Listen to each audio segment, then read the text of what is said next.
नमस्कार, हमारा नाम ललित प्रजापति और न्यूज़ 18 के डिजिटल प्लेटफॉर्म पर आप इस खबर को देख रहे हैं। दरअसल आज जिस तरह का घटनाक्रम हुआ, म्यांमार, थाईलैंड समेत जो 5 देश हैं और वहाँ से जिस तरह की खबरें आ रही हैं, यकीन मानिए आप कुदरत के साथ क्या कुछ कर रहे हैं। और कुदरत अगर एक इशारा करे, एक हलचल करे, तो लाखों करोड़ों की ज़िंदगी पर वो कैसे भारी पड़ जाती है।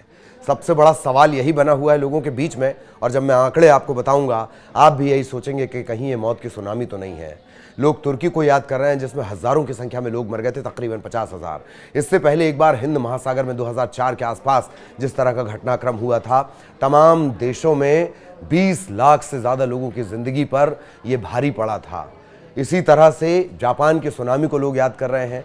अलग अलग साल में जो भयंकर त्रासदियां हुई हैं, कुदरत से जुड़ी त्रासदियां हुई हैं, आज उन सभी की बात हो क्यों रही है।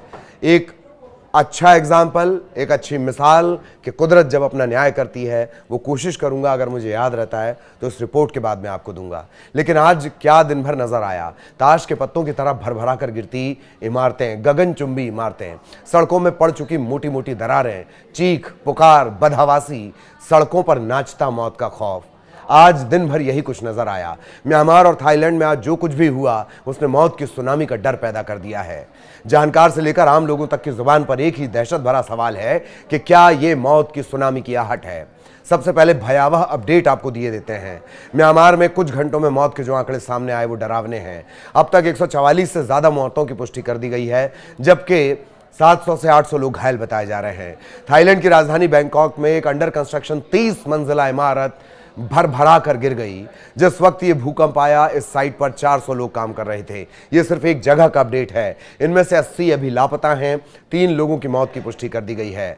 म्यांमार की बात करेंगे, यहां का दोपहर करीब 12 बजे 7.7 तीव्रता का भूकंप आया। इसके झटके भारत, थाईलैंड, बांग्लादेश और चीन समेत 5 देशों में महसूस किए गए। लेकिन म्यांमार और थाईलैंड में तो मानो मौत का तांडव हुआ। काल का क्रूर खेल यहां पर चला। शुरुआती घंटों में ही 150 से ज्यादा लोगों की मौत की खबर आ चुकी है। अलग अलग अखबारों के मुताबिक मौत का आंकड़ा हजारों तक जाएगा। अमेरिकी जियोलॉजिकल सर्वे के हवाले से कहा जा रहा है, उसके हवाले से जो खबर छपी है उसके मुताबिक भूकंप से होने वाली मौतों की आशंका को रेड कैटेगरी में रखा गया है। इसके मायने हैं कि 10,000 से 1 लाख लोग तक अपनी जान गंवा सकते हैं, मौतें हो सकती हैं। भारी तबाही के चलते थाईलैंड की जो प्रधानमंत्री हैं पाइतोनगार्न जो है, शिनवात्रा उनका नाम है, पूरा थोड़ा कठिन है, शिनवात्रा, उन्होंने इमरजेंसी घोषित कर दी है। बैंकॉक में रहने वालों के मुताबिक ऐसा लगा कि मानो उनके ऊपर पत्थर बरस रहे हों। थाईलैंड के एक जिले के एक पुलिस अधिकारी ने एक समाचार एजेंसी को बताया है कि एक टावर ब्लॉक गिरा हुआ है, उसके अंदर से चीखने चिल्लाने की आवाजें आ रही हैं, लेकिन रेस्क्यू की अपनी एक रफ्तार है, और वो भी तब जबकि पूरे देश में आपदा आ गई हो। थाईलैंड की राजधानी बैंकॉक में मेट्रो और रेल सर्विस पर भी रोक लगा दी गई है।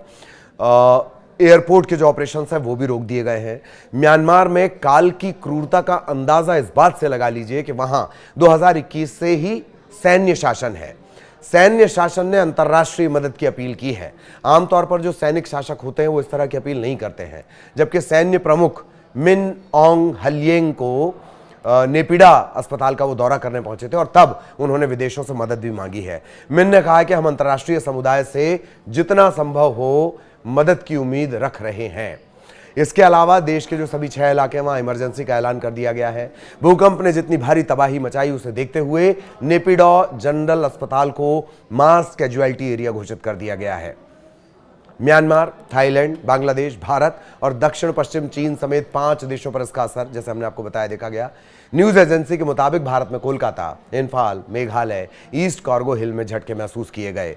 बांग्लादेश में ढाका, चटगांव समेत कई हिस्सों में 7.3 तीव्रता के झटके आए। जो डेंजर रिक्टर पैमाने पर जो तीव्रता होती है उसमें तीसरे नंबर पर, डेंजरस में ये तीसरे नंबर पर आता है, 7.7 से लेकर आगे तक। बांग्लादेश में 7.3 तीव्रता का भूकंप है। इन इलाकों में 12 मिनट बाद फिर से, खासतौर पर जो म्यांमार है, 12 मिनट बाद 6.4 तीव्रता का आफ्टर शॉक भी आया। यह भी बेहद घातक कैटेगरी में आता है। कुल मिलाकर लोगों और जानकारों का डर यह कि कहीं ये मौत के सुनामी के संकेत तो नहीं, क्योंकि बड़े भूकंप के बाद सुनामी की आशंका हमेशा बनी रहती है। दरअसल बड़ी तीव्रता यानी ज्यादा तीव्रता वाले भूकंप के बाद सुनामी की आशंका इसलिए होती है क्योंकि ऐसे भूकंप समुद्र तल के नीचे या उसके आसपास उत्पन्न होते हैं, जिससे समुद्र के पानी में बड़े पैमाने पर हलचल पैदा होती है। इससे टेक्टोनिक प्लेट्स में अचानक और शक्तिशाली हलचल होने लगती है। बहरहाल हजारों की संख्या में लोग प्रभावित हुए हैं, कई लोग लापता हुए हैं, कई जख्मी हैं और कई मारे गए हैं। हताहतों की संख्या हर पल बढ़ती जा रही है। आगे भी इससे जुड़े अपडेट हम आप तक पहुंचाते रहेंगे। और कुदरत का ये जो कहर टूटा है, एक तरह से कुदरत का कहर इसे कहा जाए या लोगों की नासमझी इसे कहा जाए, ये आप तय करें। लेकिन माना यह जा रहा है कि इसमें हजारों लाखों की संख्या में हताहतों की संख्या बढ़ेगी।